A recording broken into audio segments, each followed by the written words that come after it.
Dan pemirsa, kita sudah terhubung dengan AKBP Indra Majid, Kaor Ops Resimen 2 Korps Brimob Polri. Selamat siang, Pak Indra. Selamat siang. Baik, Pak Indra, informasi yang kami dapatkan Brimob juga turut serta untuk membantu mengevakuasi warga korban gempa bumi. Apa saja, Pak, upaya yang dilakukan hingga saat ini, Pak?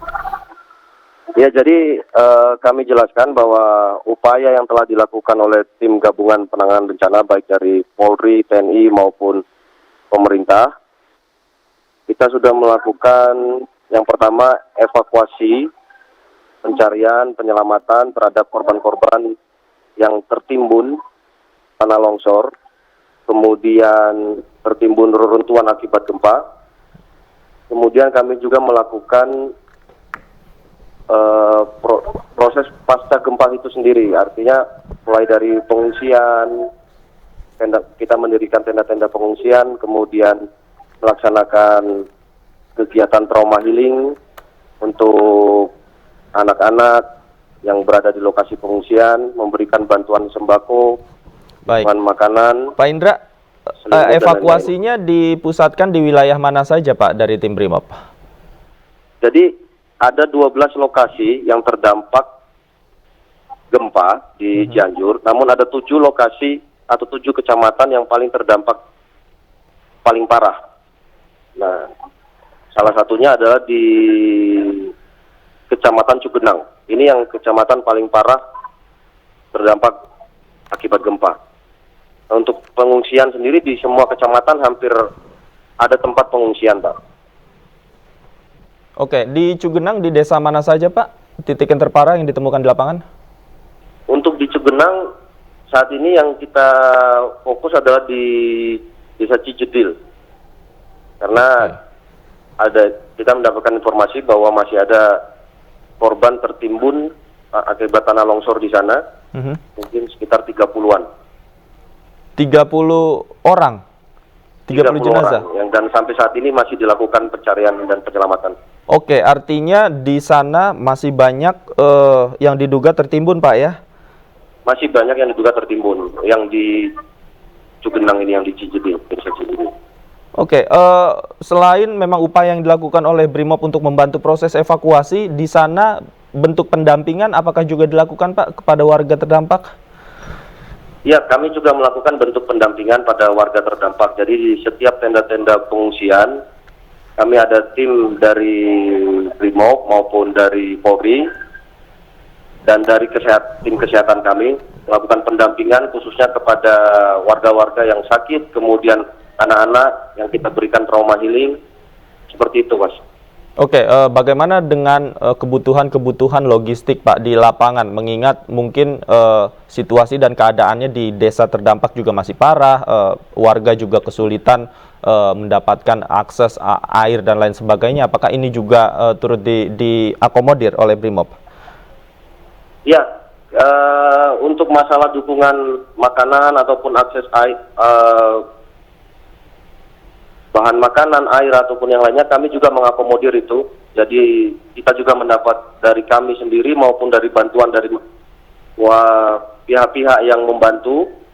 Kita berikan baik dari bentuk sembako, kemudian kita juga mendirikan dapur lapangan di beberapa titik untuk memberikan bantuan makanan. Kita menyiapkan makanan, kemudian ada juga mobil water treatment yang kita siapkan. Di situ sudah siap air untuk kita berikan ke masyarakat. Seperti itu, Mas. Oke, apakah masih ada wilayah yang masih terisolir, Pak, akses jalannya yang ditemukan tim di lapangan? Ya, sampai detik ini masih ada beberapa lokasi yang terisolir. Yang artinya terisolir di sini bukan tidak bisa dijangkau oleh kendaraan, namun kita belum bisa masuk ke semua lokasi tersebut. Artinya karena keterbatasan personil maupun peralatan. Jadi ada beberapa lokasi yang masih belum mendapatkan bantuan, namun kita sedang upayakan untuk semuanya bisa terbantu. Oke, berapa personil, Pak, yang diterjunkan dalam hal ini, Pak?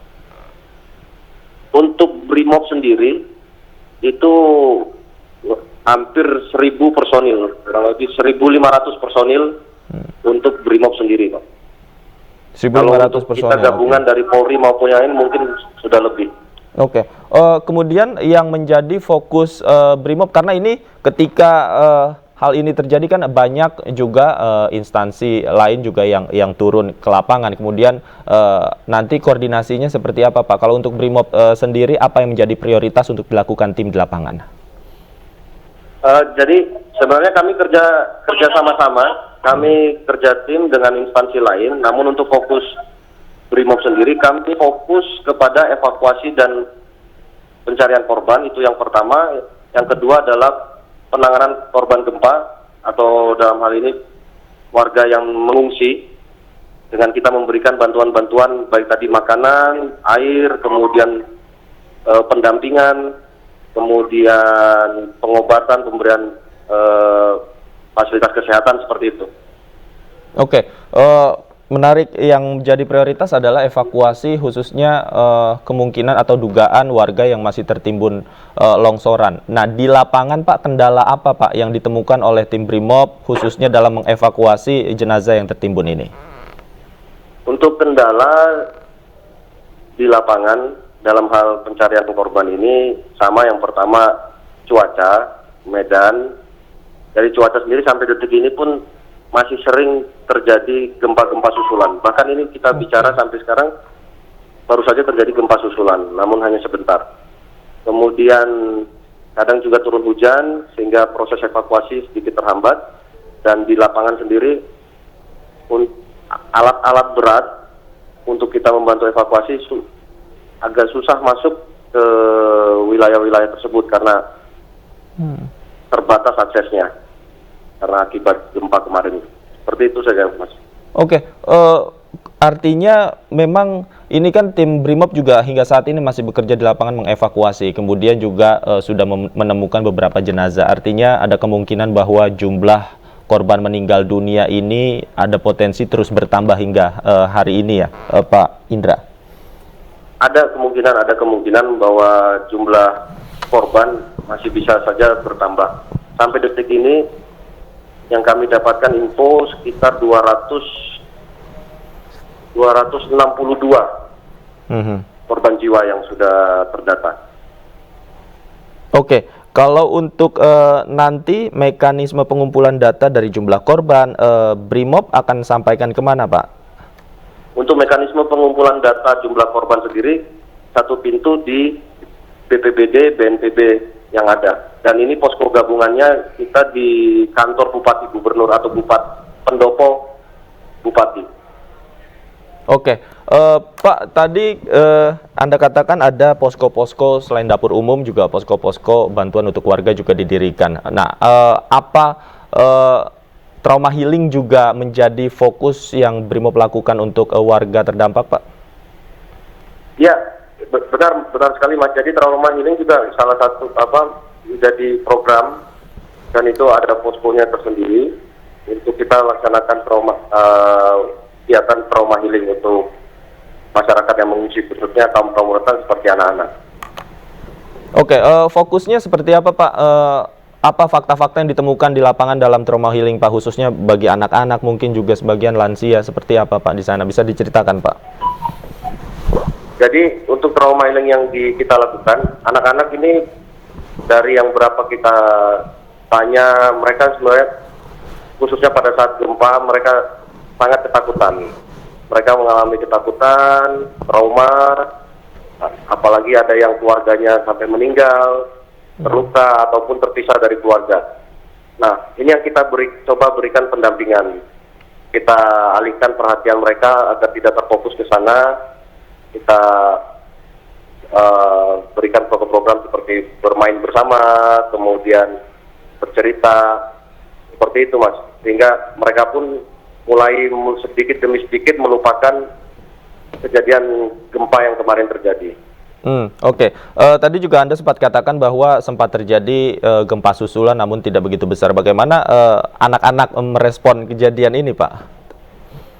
Nah, ya seperti lumrahnya, karena mereka memang trauma, kadang mereka kaget.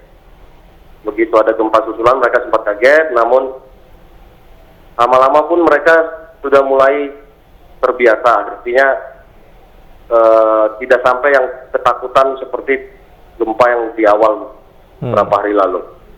Oke. Artinya trauma healing ini diberikan di setiap posko yang didirikan oleh Brimo, Pak, ya? Ya, ada beberapa posko yang kita dirikan dan itu kita berikan program trauma healing. Oke, kalau dari sisi kesehatan, Pak, untuk kondisi kesehatan anak-anak sendiri karena rentan di wilayah bencana, apakah masih baik-baik saja, Pak? Apa ada yang sakit? Sampai detik ini memang secara umum baik-baik. Untuk anak-anak kondisi kesehatannya semua baik-baik saja. Walaupun memang ada yang kita temukan beberapa yang kurang sehat seperti sakit, demam, batuk dan lain-lain. Namun itu masih bisa diatasi oleh tim kita dari tim kesehatan kami. Demikian. Oke, baik.